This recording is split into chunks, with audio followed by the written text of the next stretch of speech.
Hello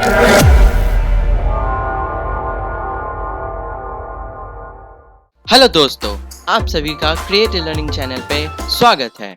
तो आप सभी ने वीडियो के स्टार्टिंग का तो एंट्री देखा ही, कितना मजा आया, डैशिंग था। तो दोस्तों, आज हम सब पोएट्री सेक्शन के थर्ड चैप्टर जिसका टाइटल है अ थिंक ऑफ ब्यूटी को समझेंगे। इस पोएम में ब्यूटी इन्वॉल्व है। देखते हैं शायद यही वाली है या फिर कोई और। वैसे पोएम के पोएट का नाम है जॉन कीट्स। कीट वाला नहीं, KEATS वाला कीट्स। ये भाई साहब जो हैं इन्होंने एक बहुत बड़ा पोएम लिखा था जिसका कंप्लीट टाइटल है इंडिमेनियन ए पोएटिक रोमांस, और उसी का एक पार्ट है जो स्टार्टिंग पार्ट है जो हमें पढ़ना है थिंक ऑफ ब्यूटी के नाम से। ये एक ब्रिटिश रोमांटिक पोएट है। अरे हाँ, टाइटल देख कर ही पता चल गया था। इस पोएम को देखते हैं। हाँ दिखा। हाँ दिखा रहा हूँ ना, ले देख।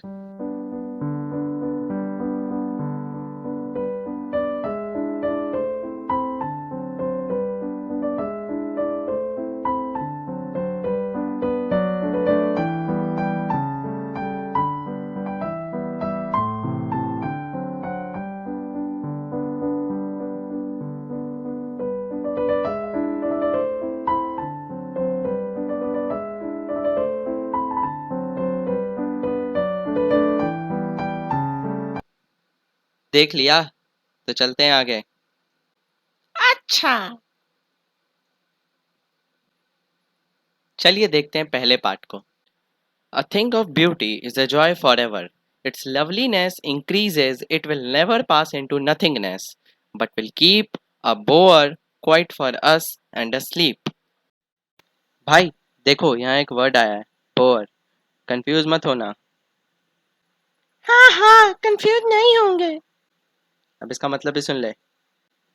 इसका मतलब है एक पीसफुल शेड, जैसे कि तुझे स्क्रीन पे दिख रहा होगा। तू समझा? हाँ। नहीं, तू समझा नहीं।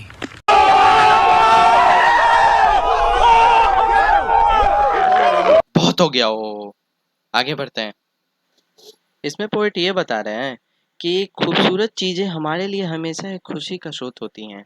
उन चीज़ों की खूबसूरती हमेशा बढ़ती जाती है, कभी कम नहीं होती। वो हमारे लिए एक सुकून से भरे एक प्लेस बनाती है जहाँ हम आराम से सो सकते हैं। ऐसा कुछ पोएट इस वाले पार्ट में बता रहे हैं। इतनी खुशी, इतनी खुशी मुझे आज तक नहीं हुई। अबे रुक, रुक। ये ले। इतनी खुशी अब चलिए आगे बढ़ते हैं सेकंड पार्ट की ओर। तो कुछ इस तरह है ये। Full of sweet dreams and health and quiet breathing. Therefore, on every morrow are we wreathing a following band to wind us to the earth. इस पार्ट में पोएट कहते हैं कि सुंदर चीजें हमारे लिए स्वीट ड्रीम्स, हेल्थ और क्वाइट ब्रीदिंग लेने के लिए एक स्टेट पैदा करता है। इसलिए हर एक सुबह हम फूलों से एक बैंड बनाते हैं जो हमें अर्थ से जोड़ने के लिए होता है। ऐसा कुछ इस पार्ट में पोएट कह रहे हैं। जहाँ पर एक वर्ड आया है रेदिंग, जिसका मतलब है क्रिएटिंग अ गार्डलैंड, जिसको आप स्क्रीन पर भी देख रहे हैं। चलिए थर्ड पार्ट की ओर बढ़ते हैं। तो ये कुछ ऐसा है। Spite of despondence of the inhuman dearth of novel natures, of the gloomy days, of all the unhealthy and over-darkened ways made for our searching, yes, in spite of all. इस part में poet beauty के endurance को बता रहे हैं, मतलब कि beauty कभी नहीं खत्म हुआ है और ना होगा। आगे poet in human dearth of novel natures की बात कर रहे हैं, मतलब कि वो बताना चाह रहे हैं कि वर्ल्ड में, मेरा कहने का मतलब है पूरी दुनिया में, अरे हाँ, मतलब अर्थ पे बहुत कम लोग हैं जो नॉवल हैं, मतलब कि जिनका करेक्टर अच्छा है। वैसे लोग धीरे धीरे कम होते जा रहे हैं। मजा नहीं आ रहा है। धीरे धीरे से जिंदगी में अरे मैं काम होने की बात कर रहा हूँ और तुम गाना गा रहे हो। और वो भी धीरे धीरे से। चुप।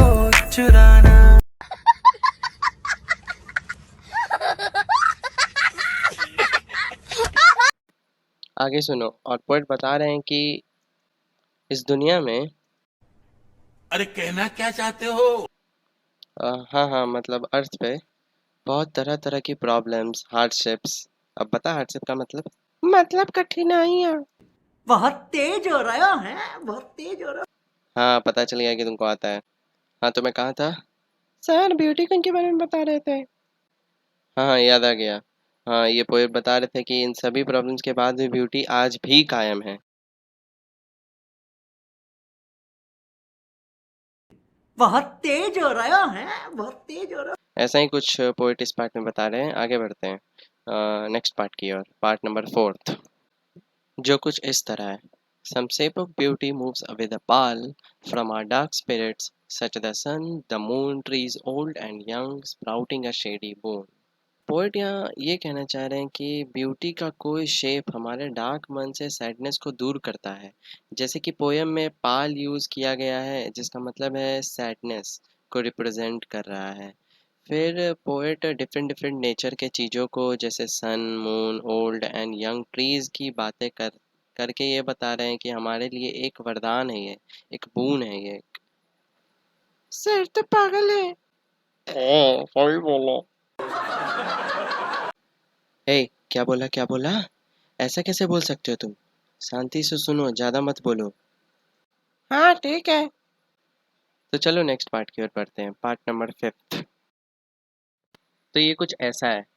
For simple sheep and such are daffodils, with a green world they live in, and clear rills that for themselves a cooling covert make against the hot season the mid-forest break, rich with a sprinkling of a fair musk rose blooms. इस part में poet starting में shape and daffodils की बात कर रहे हैं। देखो, मैं आपको ये बता देता हूँ कि डैफोडिल्स एक तरह का फ्लावर है जो आपको स्क्रीन पर भी दिख रहा होगा। अरे ये तो मुझे पता था। इन दोनों को यूज़ करने से पोएट का सेंस ये है कि ये दोनों चीज़ ग्रीन वर्ल्ड मतलब नेचर के खूबसूरती को बढ़ाती है। आगे पोएट ने एक वर्ड यूज़ किया है, रिल्स। इसका मतलब स्मॉल स्ट्रीम होता है, मतलब नहर, जैसा कि आपको स्क्रीन पर भी दिख रहा होगा। इस वर्ड का यूज़ पोएट ये बताने के लिए कर रहे हैं कि नेचर खुद को बैलेंस करने के लिए हॉटेस्ट वेदर मतलब सीज़न में भी एक नहर बनाता है, जो दूसरे एनिमल्स को सरवाइव करने में मदद करता है। और इसी कॉन्टेक्स्ट में, मतलब इसी बात को बताने के लिए पोयम में मस्क मेलन ब्लूम से भी कुछ कहा जा रहा है, और वो एक फ्लावर है जो आपको मैं स्क्रीन पे भी दिखा रहा हूँ। हाँ, तो तू अब बोल, क्यों इतनी देर से तंग कर रहा था? मैं ये बोलना चाह रहा था कि आप आगे पढ़ाओ। वही ना बताने जा रहा था। अच्छा, ठीक है, बताता हूँ। तो दोस्तों, इसका तो चलता रहेगा। हम लोग आगे बढ़ते हैं नेक्स्ट पार्ट की ओर, पार्ट नंबर 6। ये कुछ ऐसा है। And such too is the candor of the dooms we have imagined for the mighty dead. All lovely tales that we have heard or read, an endless fountain of immortal drink, pouring unto us from the heavens brink. ये part में एक difficult word आया है जो है grandeur of the doom, जैसा कि आपको स्क्रीन पर भी दिख रहा होगा। इसका मतलब मैंने लिखा है मैग्निफिकेंस ऑफ डिस्ट्रक्शन। यहाँ पर डूम्स, धूम धूम धूम बाबा। अरे, फिर से बोलने लगा। यहाँ बात चल रहा है डूम्स का, और यहाँ ये गाना गा रहा है धूम धूम धूम बाबा, सॉन्ग गा रहा है। वैसे डूम्स यहाँ डिस्ट्रक्शन को रिप्रेजेंट कर रहा है। पोएट अब ये बता रहे हैं कि जो भी हमने अपने माइंड में इमेजिनेशन क्रिएट किया हुआ है उन माइटी डेड पीपल के लिए, मतलब कि जो फ्रीडम फाइटर्स रहे हैं हमारे पास्ट में, जिन्होंने हमारे इंडिपेंडेंस के लिए फाइट किया है, उनको याद करते हुए पोएट ये बता रहे हैं कि उनकी कहानियाँ एक एंडलेस फाउंटेन की तरह है, जो हमें हमेशा प्यासा रखता है और इंस्पिरेशन देता रहता है और मोटिवेशन देता है इंडिपेंडेंट रहने के लिए। और भी बहुत कुछ पोएट इसमें बता रहे हैं, लेकिन वो जानना ज़रूरी नहीं है। तो दोस्तों, ये था लास्ट पार्ट पोएम का। अगर आपको पोएम का पूरा बात समझ में आया हो तो प्लीज़ कमेंट करिए और बताइए मुझे कि आपको कहाँ तक और क्या समझ में आया और कितना आया। Thank you.